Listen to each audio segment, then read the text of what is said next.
ബി.ജെ.പിയിൽ പൊട്ടിത്തെറികൾ ആരംഭിച്ചിരിക്കുകയാണ്. മോദിയുടെ വലം കൈ പോലെ നടന്നിരുന്ന യോഗി ആദിത്യനാഥിനെ ആർക്കും വേണ്ട. ലോക്സഭാ തെരഞ്ഞെടുപ്പ് അവസാനിച്ചതോടെ ബി.ജെ.പിയുടെ എല്ലാ പ്രതീക്ഷകളും തകർന്ന മട്ടിലായിരുന്നു. വിചാരിച്ച ഭൂരിപക്ഷം ലഭിച്ചില്ല. ഉണ്ടായിരുന്ന അടിത്തറ വരെ ഇളകിപ്പോയി.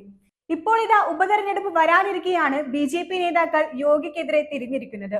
മുഖ്യമന്ത്രി സ്ഥാനത്ത് നിന്നും യോഗി ആദിത്യനാഥിനെ മാറ്റണമെന്നാണ് ബി.ജെ.പി സംസ്ഥാന അധ്യക്ഷ ഭൂപേന്ദ്ര സിംഗ് ചൗധരിയുടെ അടക്കം ആവശ്യം. പ്രവർത്തകർ തന്നെയാണ് ഇത്തരമൊരു ആവശ്യം ഉന്നയിക്കുന്നത്. യോഗി ഭരണത്തിലെ പാളിച്ചകളാണോ അതോ വ്യക്തിപരമായ അഭിപ്രായ ഭിന്നതകളാണോ ഇതിന് പിന്നിലെന്ന് വ്യക്തമല്ല. ലോക്സഭാ തെരഞ്ഞെടുപ്പിൽ ബി.ജെ.പിക്ക് കനത്ത തിരിച്ചടി ഉണ്ടായതിനെ തുടർന്നാണ് അഭിപ്രായ ഭിന്നത രൂക്ഷമായിക്കൊണ്ടിരിക്കുന്നത്. ഭൂപേന്ദ്ര ചൗധരി ഡൽഹിയിൽ വെച്ച് കണ്ട നരേന്ദ്രമോദി, ബി.ജെ.പി ദേശീയ അധ്യക്ഷൻ ജെ.പി നദ്ദ എന്നിവരോട് യോഗിയോടുള്ള അതൃപ്തി അറിയിച്ചിട്ടുണ്ട്.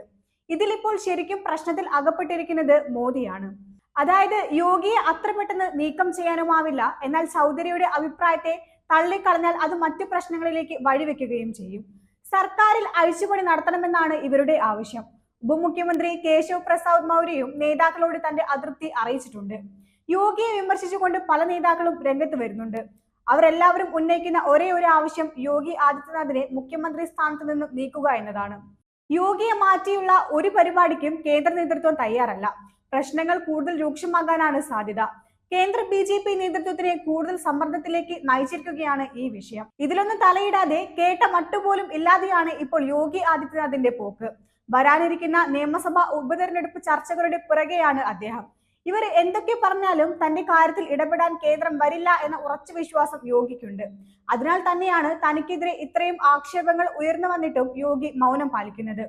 എന്തായാലും കൂടുതൽ ഗൗരവമുള്ള വിഷയമായി ഇത് മാറും.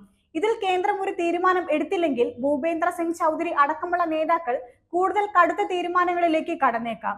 ഇതെല്ലാം കണ്ട് സന്തോഷിക്കുകയാണ് മറുവശത്ത് ഇന്ത്യ സഖ്യവും മറ്റു പാർട്ടികളും. ഈ പൊട്ടിത്തെറി ആളിക്കത്തിക്കാനുള്ള ഇന്ത്യ സഖ്യത്തിന്റെ ശ്രമം ആരംഭിച്ചിട്ടുണ്ട്. എന്താവും ഇതിന്റെയെല്ലാം ബാക്കിയെന്ന് വരും ദിവസങ്ങളിൽ അറിയാവുന്നതാണ്.